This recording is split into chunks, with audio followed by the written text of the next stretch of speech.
आप सभी का स्वागत है इस प्रेस कॉन्फ्रेंस में।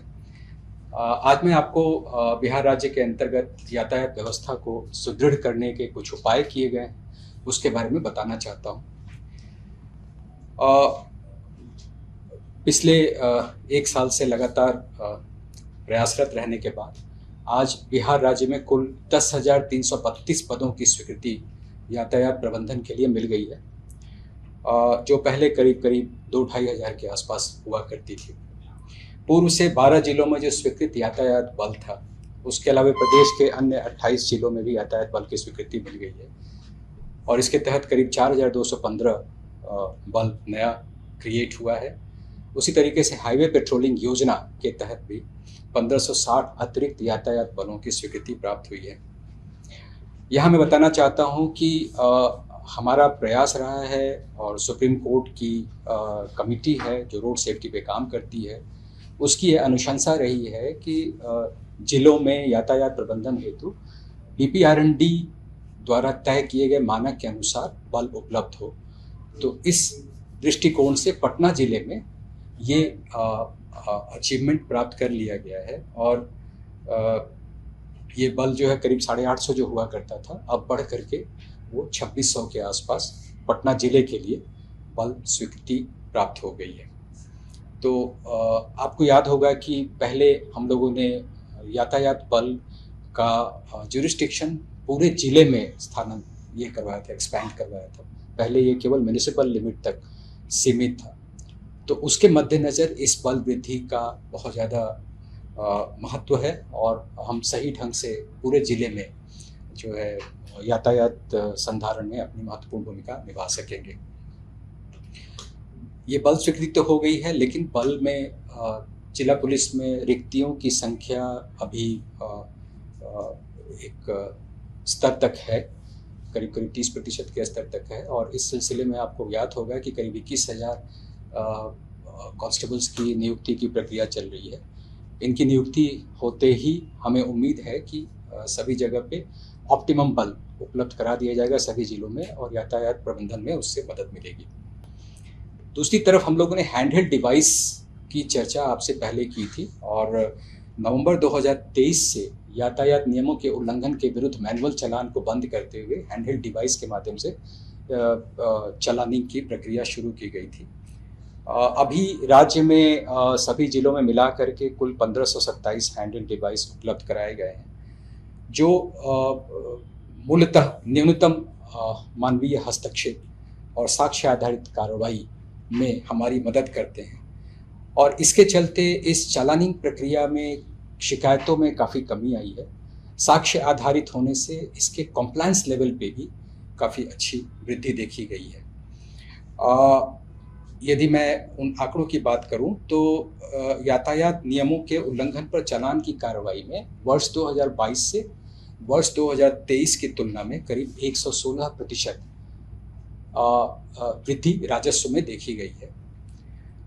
और यदि मैं वर्ष 2023 में जनवरी से जुलाई तक का आंकड़ा को कंपेयर करूं वर्ष 2024 में जनवरी से जुलाई तक के आंकड़े को, तो इसमें करीब 213% राजस्व वृद्धि देखी गई है।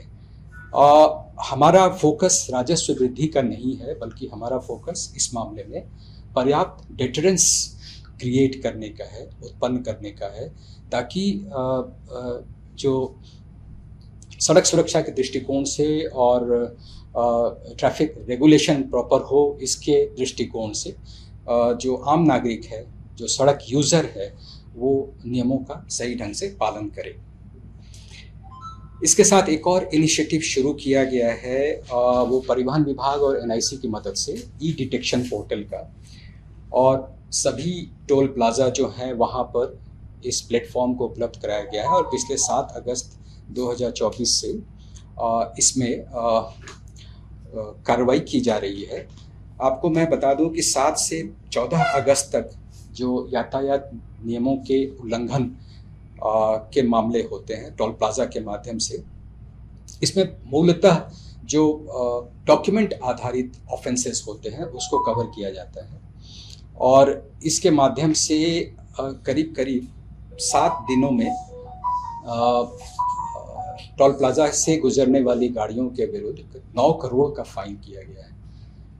आपको बता दें कि पिछले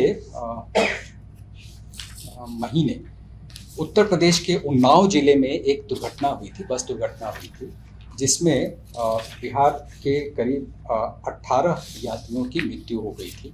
और इसमें ये जानकारी आई थी कि पुअर इन्फोर्समेंट की वजह से एनएच पर ये हादसा हुआ था। अनफिट गाड़ियाँ एनएच पर दौड़ती हैं, कई बार उनका परमिट नहीं होता है अद्यतन। तो इन सब ये ई डिटेक्शन पोर्टल का जो इनिशिएटिव है उसके माध्यम से ऐसी गाड़ियों को पकड़ा जा सकेगा और उन पर डेटरेंट कार्रवाई की जा सकेगी, जिसका मकसद अल्टीमेटली ये है कि एनएच पर जो फिट गाड़ियां हैं वो दौड़ें, अनफिट गाड़ियां एनएच से बाहर हो जाएं। तो ये एक तरह से सड़क सुरक्षा में हमारा जो लक्ष्य है उसको प्राप्ति में मदद करेगा। एक और इनिशिएटिव हम लोगों ने लिया है, आपको अभी पटना ज़िले में ये दिखाई दे रहा होगा। एक साथ करीब 500 body worn camera traffic police को उपलब्ध कराए गए हैं और उनको वर्दी पर इस बॉडी वॉर्न कैमरे को ड्यूटी के दौरान पहनने की ताकीद की गई है। इससे जो है यातायात नियमों के उल्लंघन के मामले में जो कार्रवाई है उसमें पारदर्शिता बढ़ाने का हमारा लक्ष्य है। दूसरी तरफ कई बार ऐसा होता है कि यातायात नियमों का अनुपालन कराने के क्रम में जो है वाहन चालकों की तरफ से भी कई बार ऐसी शिकायतें होती हैं। तो बॉडी वॉर्न कैमरा जो है वो पुलिसकर्मी जो यातायात ड्यूटी में तैनात हैं उनके लिए कानूनी ढाल के रूप में भी काम करेगा। तो संक्षेप में मैं यही कहना चाहूँगा कि यातायात बलों में जो वृद्धि की स्वीकृति मिली है उसके हिसाब से विभिन्न जिलों में यातायात बल के पदस्थापना हो जाने से राज्य की यातायात व्यवस्था में गुणात्मक सुधार की हम अपेक्षा रखते हैं और साथ ही सड़क सुरक्षा के दृष्टिकोण से भी हम इसमें अच्छी उपलब्धि की आशा रखते हैं।